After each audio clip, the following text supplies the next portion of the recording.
And it's been an incredible journey.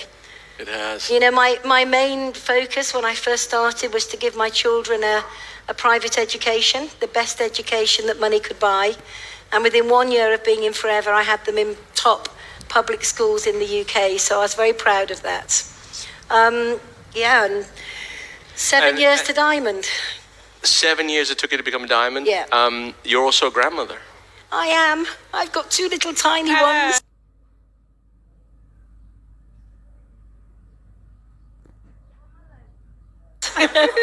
I've got 2 little tiny ones. I've got Harrison and Dorothy, and they are incredible, the next generation, and they give you a whole new purpose.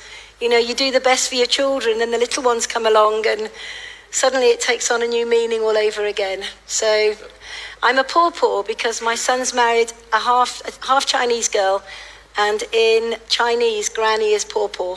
Oh, is it? But I'm way too young to be a granny. You understand that, don't you? You look fantastic. You look amazing. The pandemic's definitely been good for you to get out and get a bit more active and have a lot of good time. Now, you said 28 years in Forever. Yes. Before I go on to Philip's introduction, I want to ask you a question. Okay. If you could go back to that first moment and sit down with Jane Leach 28 years ago, knowing what you know now, Yes. what would you tell that lady?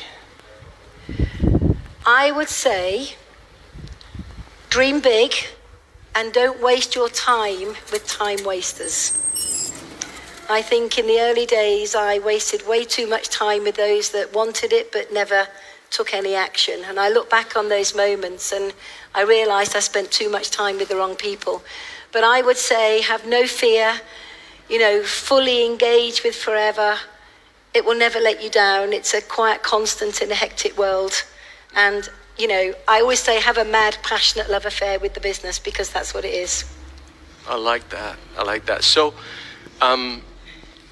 you say 28 years ago, you'd sit down and say, have no fear. Have no fear.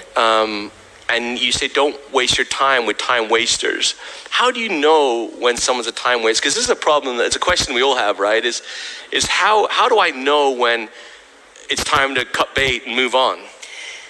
Well, I kind of do it on what I call those ha-ha moments. Mm-hmm. So if I was working with a new FBO and they all come to you saying they want the world, but what they want and what they show by their actions are 2 very different things. So I work with everybody on day 1 as if they're going to be a manager and then progress through to be an eagle and a chairman's bonus. Every person gets that same input from me.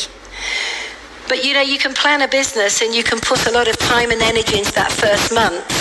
And at the end of the month, when you review the activity, they've not done anything. So I just go,